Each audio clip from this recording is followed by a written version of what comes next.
From the Oregon State University's Extension Service, you are listening to In the Woods with the Forestry and Natural Resources Program.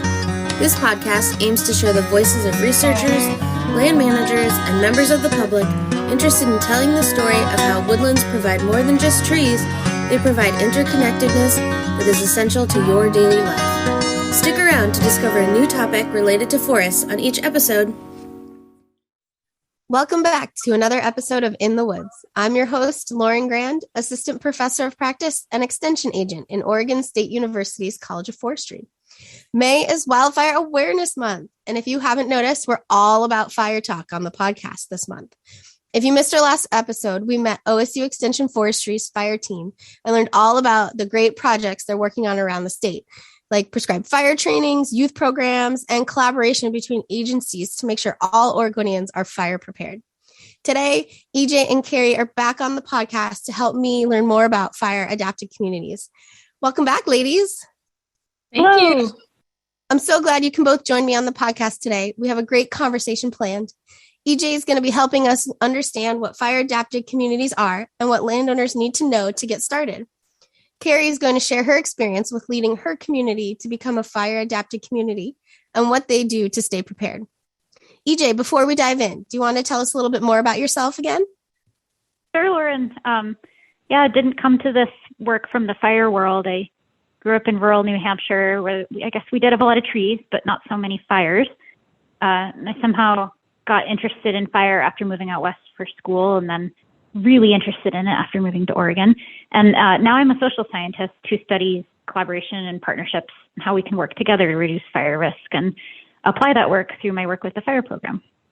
Well, and it sounds like you're perfect for this role of fire adapted communities and how people can work together to learn more about fire and be prepared. Carrie. Right up my alley. Yeah. Carrie, welcome back. Tell us about how you're doing and where you're from and about yourself. Hey, Lauren. Good to be back. I'm sure your listeners from listening to the last podcast know that I'm the fire program manager, and I work closely with EJ on, the program's strategic goals and initiatives.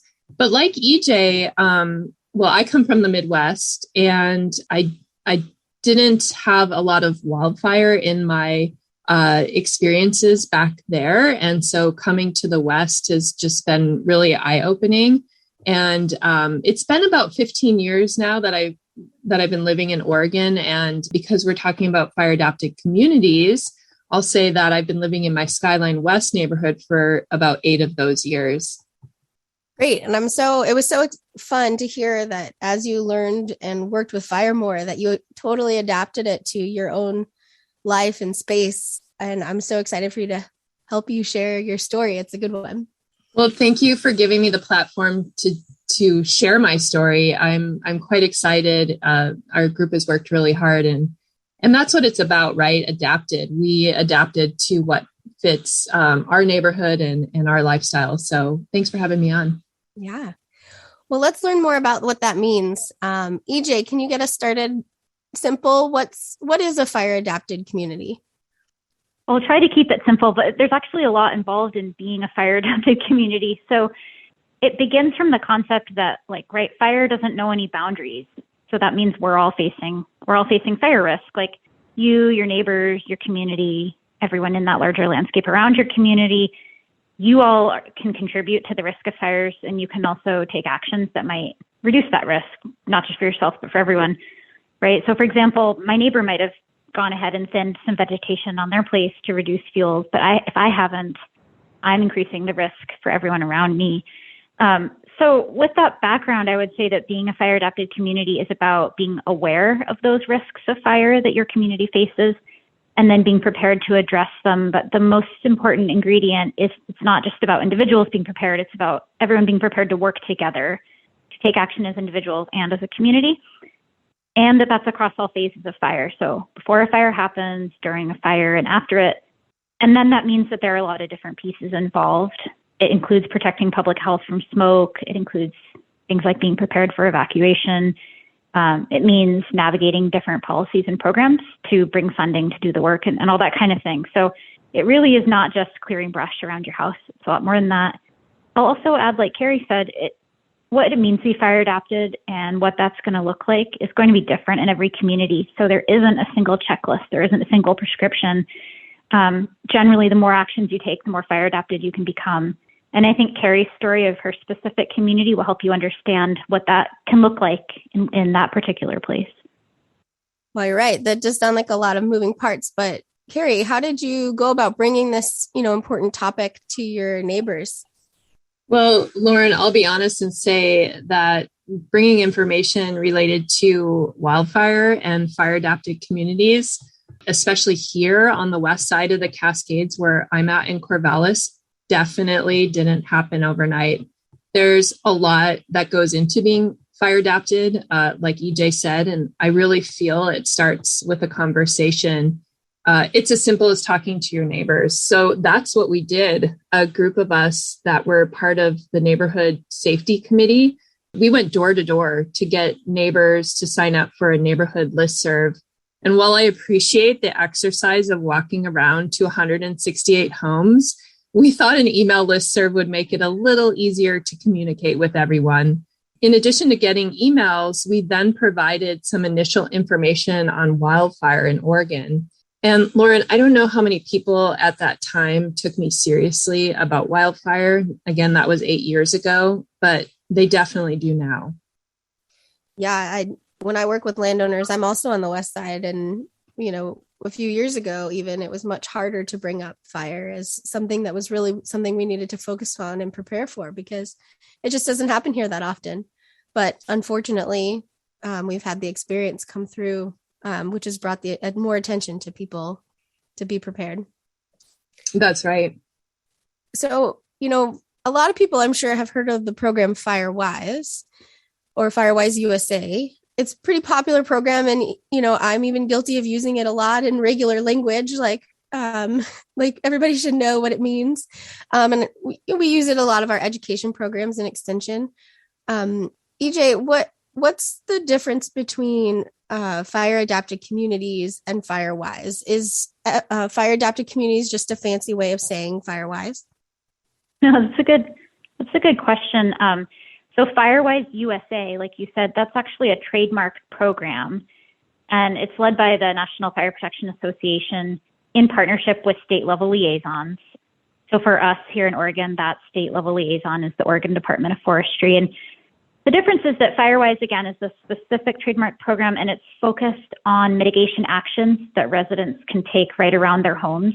And so becoming a FireWise site involves getting that designation by taking some required steps. You have to do a community risk assessment, you have to update it, and then you have to undertake and then report out a minimum amount of mitigation work annually in your community to maintain that designation. So, but in contrast to the specific designation, FireWise USA, fire adapted communities is just much more of a broad framework. And again, like I said before, it's focused on the larger scope of aspects of being fire adapted that includes but goes beyond just resident mitigation actions. So a handy way to think about it is that FireWise is one tool that could be used to help undertake actions to be fire adapted, but it's just one tool. Does that make sense? Yeah, definitely. It brings it into focus a little bit and helps maybe get people their toe in the water when thinking about how they can work with their community to become fire prepared, is to start, it's talking about FireWise and building with their community, and then taking that next step to fire adapted communities and, working with more partners and continuing the learning process. Is that right? Yeah, that's right. And I think that as you go through steps, Carrie will talk about this, as you go through steps to figure out what you want your fire adapted community to look like, then you reach for the right tools that are going to help you do it your way. And FireWise can be one of those tools. Okay, that clears things up. So Carrie, what are some of the ways that your fire adapted community takes actions to keep your community fire resilient? Yeah, so first I want to start by saying, I think EJ already said this, that there is no real recipe to becoming a fire adapted community. And actually, that's the beauty of it, right? You can be creative and throw in whatever actions work for your area.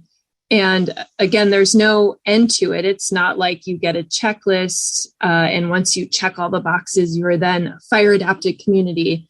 It's really a continual process with no endpoint. So while there's not an exact recipe to follow, there are some things you can do based on where your neighborhood is at in terms of its relationship to wildfires. So for me, when I moved into my neighborhood 8 years ago, none of us really fully understood our risk. So that's what we started with. We asked the local fire chief and the city forester to come out to our neighborhood to assess each home for its vulnerability to fire embers. And then once we had that risk assessment, we then created a neighborhood fire plan that then fed into that Firewise USA program that EJ talked about, and we applied for recognition as a Firewise community. So by following the Firewise techniques, my neighbors individually can do their part to reduce their vulnerability to wildfire and collectively make our neighborhood and the neighborhoods that surround us that much safer. So for years, we've been using these like Firewise techniques, and I'm doing air quotes there, such as tree trimming, cleaning out gutters and roofs, removing flammable materials around our home structures like wood piles. My husband loves to have the wood pile up against the house. So in the winter, when it's pouring rain, he doesn't have to walk through the rain to get wood. But come spring, we move those wood piles away from our home structure. And then also just, being more mindful of the materials we're using on our homes, like decking and fencing and things like that. And other ways we've taken action over the years is renting debris dumpsters and having dumpster days. And while dumpster days might sound a little funny, it's really a time that our community comes together. We work together to reduce the amount of fuel by disposing it in these organic debris dumpsters. And, these community days, Lauren, have opened other opportunities for us to engage with groups like the Master Gardeners. They've come in and helped us and talked to us about selecting more fire-resistant type vegetation for landscaping. The Corvallis Fire Department has come out with both their structural and wildland firefighting engines. And of course, the kids absolutely love that. It's such a learning experience. But then most recently in 2019, we had gotten to a point where a lot of the people living in the neighborhood were putting in the work around their homes and landscapes to mitigate that risk without even being really prompted anymore to do so. So we leveled up. And with the city and the emergency management services for both the city and the county, we planned an evacuation exercise. Skyline West, my neighborhood, was one of the first neighborhoods to go through this exercise, and we all learned so much, including the emergency management services. They also learned a lot. This year, Lauren, we're looking to evacuate over 10 neighborhoods in Benton County. So, we're really doing a lot. And so from where we started to where we are now is just truly incredible. And I'm hopeful that my neighbors not only feel safer, but also feel a sense of connection with each other and to the community through all that we've done. And I know I definitely do. Yeah, I was going to say dumpster days. That sounds great. It's like the block party for people who live in the woods. It must be a great way to get neighbors to get to know each other a little bit better and have fun together, because absolutely, we don't do that enough anymore. So you mentioned a few organizations that you've collaborated with to do some of this work, fire departments and to do some of the emergency evacuation practice. Who should be a part, or for other neighborhoods who are thinking about how to get started, who should be the collaborators with the community? Who should be a part of your Firewise community? Yeah.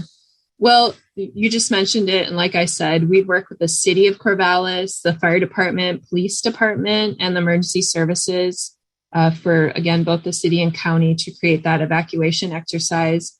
But I've also worked with city planners, and they've asked me to come to their scheduled events to share my neighborhood experience.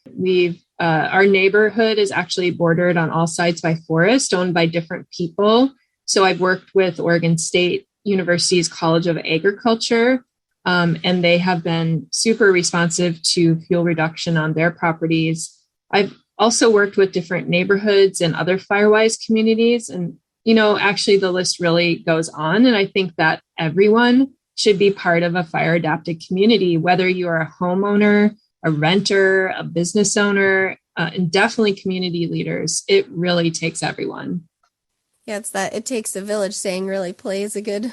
Really it does. Yeah. So that's really great. How does your fire adapted community continue to learn about fire resiliency? Well, I'm constantly looking for new learning opportunities for us. And because of COVID, these last 2 years, I've been really relying on webinars and providing learning opportunities through those webinars.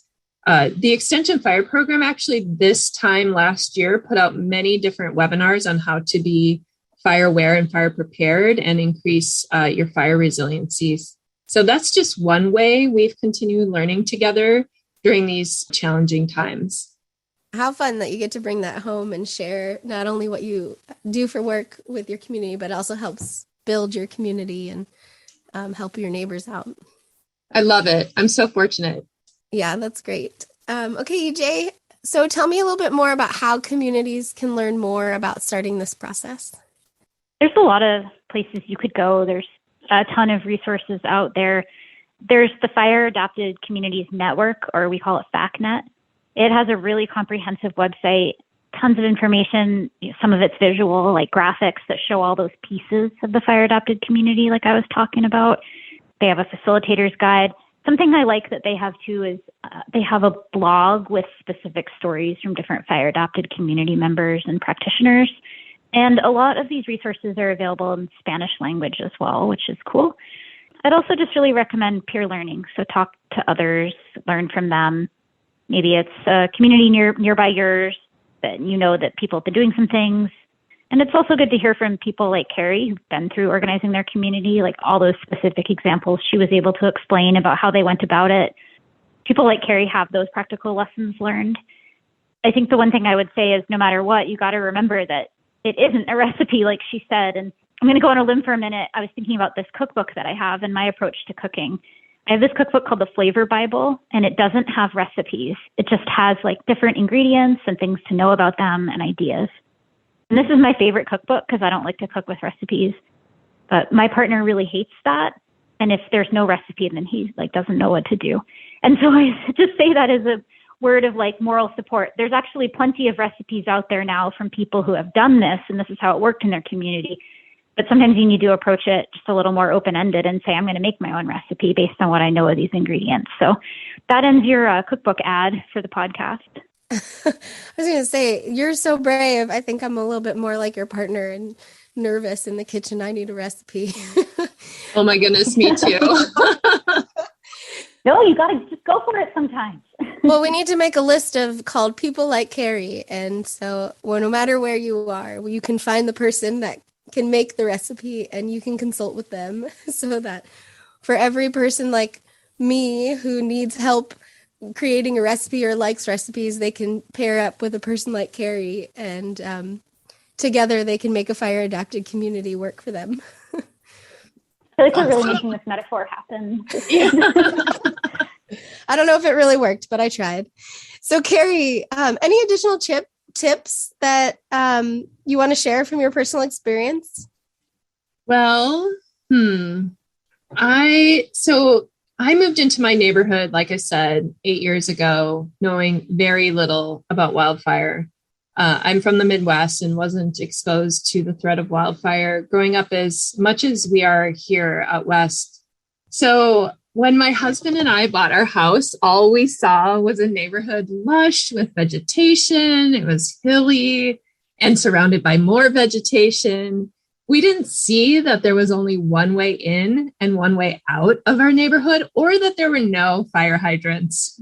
But Look at how far I've come with my neighborhood. So my tip to your listeners is, even if you think you don't have what it takes to do all this fire stuff, know that you do. You can be the spark that motivates your community there are so many great resources available to support this work. Like, we talked about already, Firewise USA, Oregon State Extension, Oregon State Fire Marshal's Office, Oregon Department of Forestry, even like Oregon Health Authority has great information on their websites regarding health and smoke from wildfire. And a lot of these resources are, like EJ was saying, available in both English and Spanish and other languages too, actually.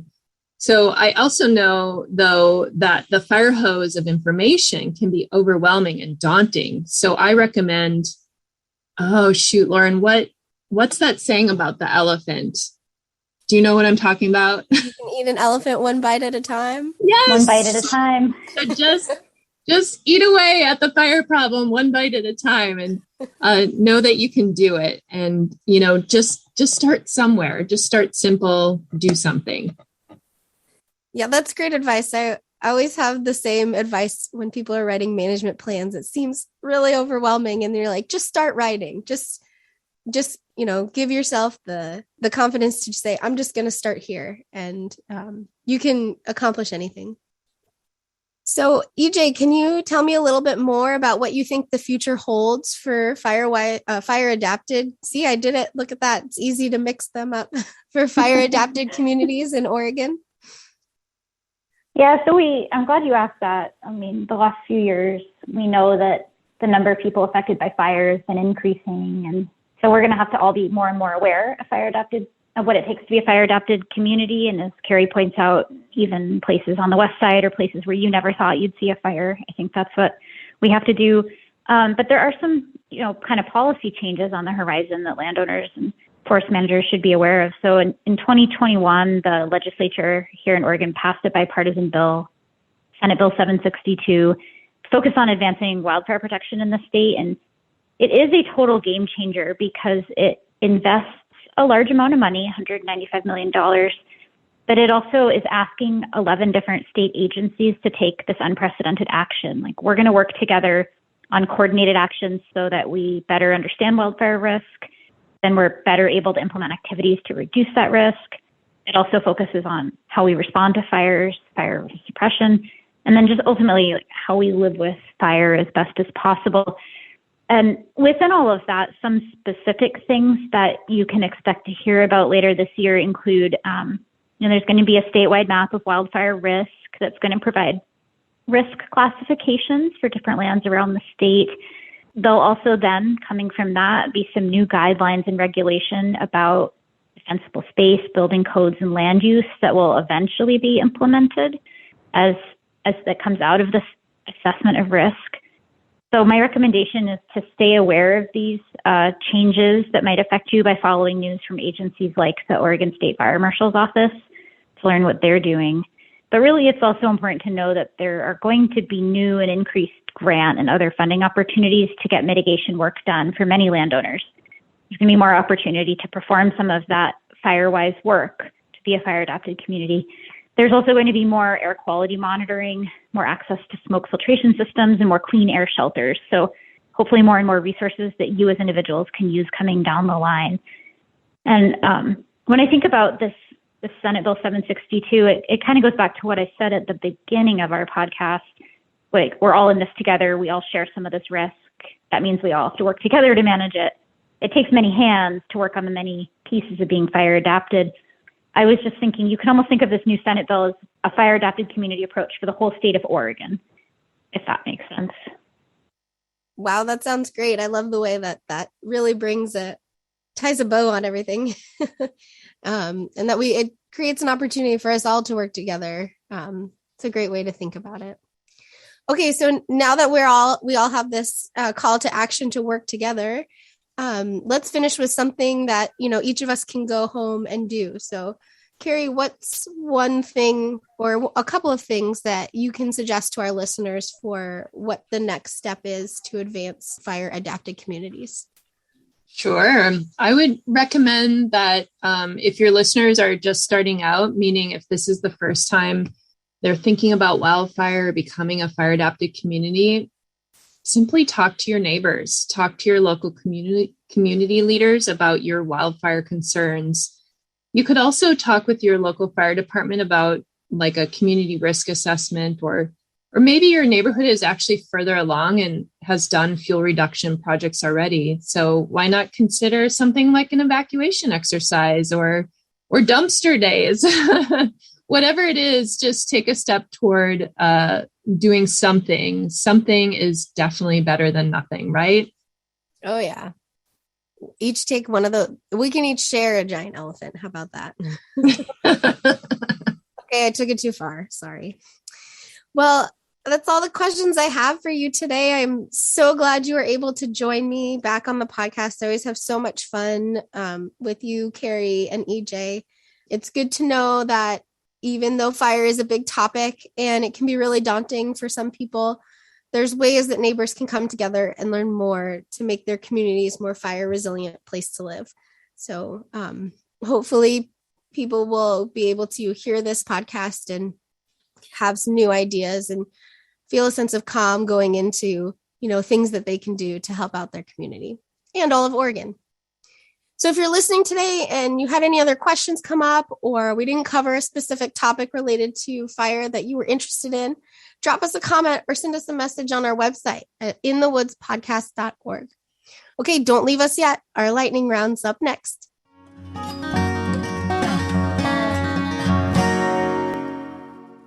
All right, well, we have our last few final questions that we ask all of our guests. And since Carrie and EJ have been on the podcast before, I'm going to make things a little bit harder for them and ask them to share what alternative favorites are. So they can't use their same answers from before.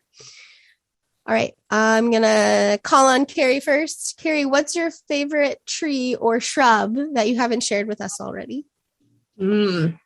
So last time I shared the larch, my ultimate, but I do love the ponderosa pine. It's the smell, the color, like just all of it. It's so good. I love that tree. Tree. And yeah, so I'll go with the tree. All right, EJ, same question. I'm going to mix it up and go with shrubs. So living out here in the Oregon White Oaks, I really like mock orange and I really like ceanothus. The mock orange smells so nice and the ceanothus looks so pretty. Yeah, those are nice. I just learned about mock orange recently since I haven't had the chance. Well, I hadn't learned about it until I moved to Oregon. So something that Oregon shared with me when I came here. So yeah, it's a good one. All right. And what is the most interesting thing that you bring with you into the field? Whether it's in your cruiser vest, field kit, or just something you like to keep in your back pocket. EJ, you want to go first this time? Sure. I mean, it's not that interesting, but food. I mean, and a lot of food, different kinds of food. Always bringing a lot of snacks. Yeah, I think that was something that I was always taught in extension was we create community, and you can't have community without food. So I think that's a great tool. Carrie. Well, I agree, EJ. Like I also pack a lot of food. It'd be interesting to hear what your favorite food is to pack. So for me, in addition to food, so I have the worst sense of direction. I can't believe they actually allow me to go out in the woods. So I bring a whistle for safety's sake. Hopefully, if I were to get lost, someone would hear me blowing on the whistle. I always bring a whistle. Oh, that's great. That's a great thing to bring anyway. Now I want to know too, EJ, what's your favorite food? Well, I really like to bring like nuts from Trader Joe's, some of those different flavored nuts. Those are always good. People usually appreciate if you have chocolate and you can hand it out at a crucial moment when tempers might be flaring or people are getting tired. Beef jerky. Yeah, the list really goes on and on. I need to go to more meetings with EJ. What do you think? Oh, yeah. She's got the good stuff. Right. Mm-hmm. Okay, ladies. Lastly, what resources would you recommend to our listeners if they're interested in learning more about fire adapted communities? Yeah, so I would recommend there's actually a fire adapted communities website, and that's at fireadapted.org, O-R-G. And then there's the Firewise USA website, and you can find that by going to nfpa.org. And then, of course, there's OSU Extension and our new fire program. We also have a website with tons of resources. Those webinars I mentioned earlier, the FireWare, Fire Prepared, are all available on our website, and that's at extension.oregonstate.edu/fire-program. And Carrie named some great resources. I would just add, some of our state agencies have a lot of resources too. So as I mentioned, Oregon State Fire Marshal's Office, Oregon Department of Forestry, those are also great places to check in. Great. That's a great place to start, I think. And we'll have all those resources linked to our webpage, so it's easy to find for everybody. That's at inthewoodspodcast.org. I'm so glad that I was able to have you two back on the podcast today. Thank you so much for taking the time. That concludes our episode of In the Woods. Thanks so much for listening. Join us in a couple weeks for another episode. Until then, what's in your woods? Thank you so much for listening. Show notes with links mentioned on each episode are available on our website, inthewoodspodcast.com. We would love to hear from you. Visit the Tell Us What You Think tab on our website to leave us a comment, suggest a guest or topic, or ask a question that can be featured in a future episode. And also, give us your feedback by filling out our survey. In the Woods was created by Lauren Grand, Jacob Putney, Carrie Berger, Jason O'Brien, and Stephen Fitzgerald, who are all members of the Oregon State University Forestry and Natural Resources Extension Team. Episodes are edited and produced by Kellen Soriano. Music for In the Woods was composed by Jeffrey Hino, and graphic design was created by Christina Freehoff. We hope you enjoyed the episode, and we can't wait to talk to you again next month. Until then, what's in your woods?